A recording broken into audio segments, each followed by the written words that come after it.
అద్వాన్ గారు good afternoon. Bharadwaj అంటే controversies, నిష్కపటత, దీనివల్ల మీకు నష్టం కలిగిందా?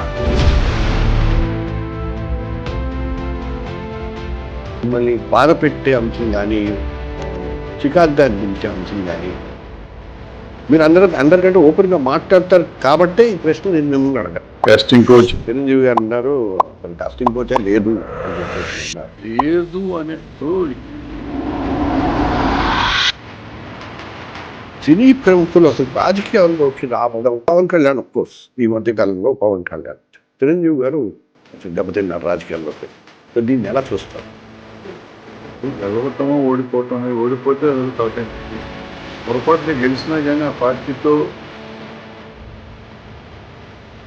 గదర్ అవార్డ్స్, ఇది గదర్ అవార్డ్స్ వేడుకలో చిరంజీవి గారి వ్యాఖ్యల మీద మీ అభిప్రాయం ఏంటి? మన పక్క రాష్ట్రం అయినటువంటి మన తెలుగు రాష్ట్రం ఈ కళాకారుల పట్ల కొంచెం వెనకంజ వేస్తే ఉందనుకుంటున్నాను. కాబట్టి నారా చంద్రబాబు నాయుడు గారు కొడుగుట్టు మీద ఈకలు బీగుతున్నట్టు పక్క రాష్ట్రం అంటాడు. ఆ పక్క రాష్ట్రం